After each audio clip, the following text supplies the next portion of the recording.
اعانت ہے، قابل اعانت ہے.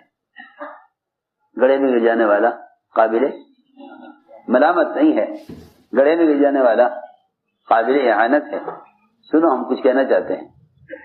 گڑھے میں گر جانے والے کو ملامت کرنے سے کوئی فائدہ نہیں.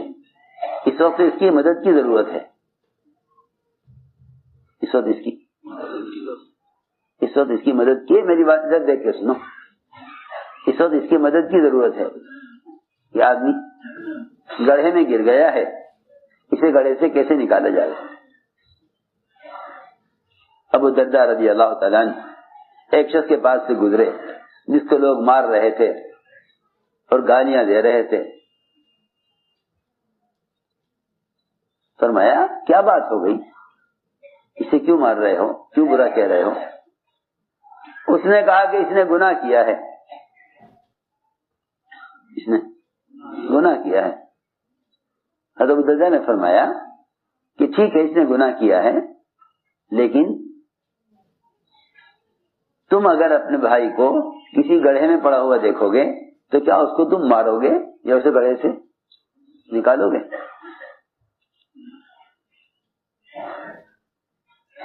لوگوں نے کہا ہاں ابو درداء، ہم ضرور اس کو گڑھے سے نکالیں گے. فرمایا بس گناہ کرنے والا گڑھے میں گر جانے والے کی طرح ہے. میرے دوستو عزیزو، امت جتنے منکرات میں پڑی ہوئی ہے، دعوت دے کر انہیں منکر کے ماحول سے نکال کر معروفات کے ماحول میں لانا، بس یہ ہمارے گشت کا موضوع ہے. کیونکہ یہی عین دعوت ہے. جیسے میں نے عرض کیا، امام المحدثین ابو ہریرہ رضی اللہ عنہ قول وہ فرماتے ہیں، اس آیت کی تفسیر وہ یہ کرتے ہیں کہ تم خیر امت ہو نہیں سکتے اور تم افضل امت ہو نہیں سکتے جب تک تم لوگوں کو منکر کے ماحول سے نکال کر معروفات کے ماحول میں نہ لے آؤ. تم افضل امت نہیں ہو سکتے.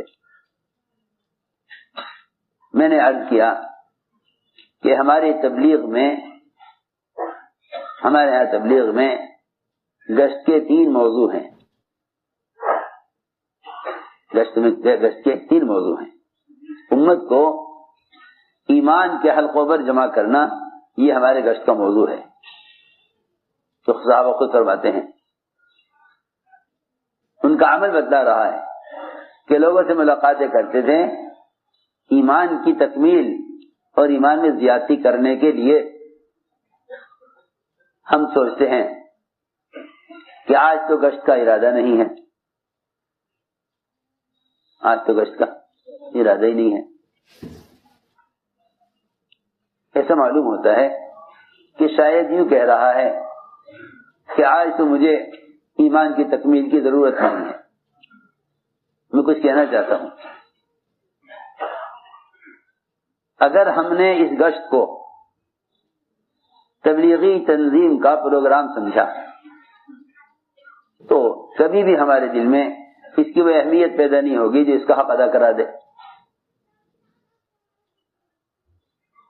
حالانکہ گشت اور ملاقاتیں ایمان کی تکمیل کے لیے ہیں. گشت اور ملاقاتیں ایمان کی تکمیل کے لیے ہیں. گشت اور ملاقاتیں ایمان کی تکمیل کے لیے ہیں، کیونکہ امر معروف و نہی منکر یہ ایمان کی تکمیل کا سبب ہے. ہم نے ایک بات عرض کی ہے کہ ہمارے گشت کا پہلا موضوع یہ ہے کہ لوگوں کو دعوت دے کر ایمان سیکھنے کے عنوان پر ان کے ماحول سے نکالا جائے، اور ایمان سیکھنے کے عنوان پر مسجد میں ایمان کے حلقوں میں جمع کیا جائے. یہ ہمارے گشت کا موضوع ہے اور یہی صحابہ کرام کے گشت کا موضوع ہے. یہی صحابہ گشت کا موضوع ہے. میں کچھ کہنا چاہتا ہوں، اگر ہمارے سارے کام کرنے والے اور بیانات اور مذاکرے کرنے والے اگر وہ اپنے ممبر سے مجمع کو اس سطح پر نہیں لاتے کہ بھئی گشت ایمان کی تکمیل کے لیے ہے، تو میں سمجھتا ہوں کہ امت میں اس گشت کی اہمیت پیدا نہیں ہوگی. میں آپ سے صراحتاً کہہ دیتا ہوں، جو اہمیت اسلام میں ایمان کی ہے وہ اہمیت تبلیغ میں گشت کی ہے.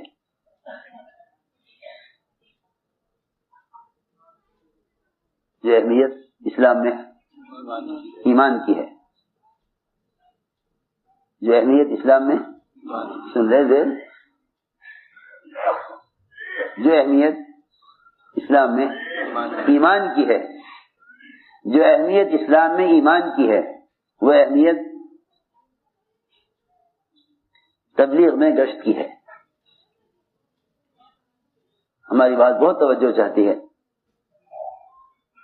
ہم ابھی اس گشت کو ایک اپنی طبیعت کی چاہت یا حالات اور فرصت کے اعتبار سے سوچ رہے ہیں. موقع محل دیکھ کر، فرصت دیکھ کر گشت کر لیں گے اور یہ سمجھتے ہیں کہ یہ کوئی ایسا لازمی ضروری کام نہیں ہے جس کے نہ کرنے پر کوئی عذاب ہو یا جس کے چھوڑ دینے پر کوئی گناہ ہو.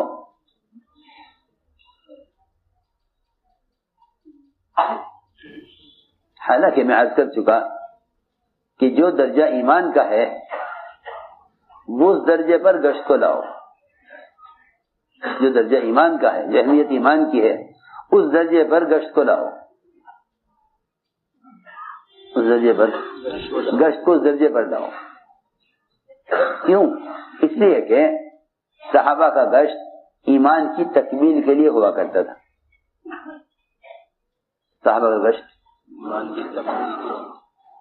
گشت ایمان کی تکمیل کے لیے ہوا کرتا تھا. حضرت عمر رضی اللہ عنہ یہ فرمانا کہ میں تمہیں ایمان کے حلقوں پر اس لیے جمع کرتا ہوں تاکہ میرے ایمان میں زیادتی ہو. بس اتنی بات کافی ہے اس کو سمجھنے کے لیے کہ تبلیغ میں جو گشت ہے وہ صحابہ کرام کی صحابہ سے ملاقاتیں کر کے انہیں ایمان کے حلقوں پر جمع کرنا، یہ ان کی ایمان کی تکمیل کا سبب ہے اور یہی ہمارے اور امت کے قیامت تک ایمان کی تکمیل کا سبب ہے. معلوم ہوا کہ یہ گشت اور ملاقاتیں اور فرد کی خوشامد کر کے اس کو اس کے ماحول سے نکالنا یہ ایمان کی تکمیل کے لیے ہے.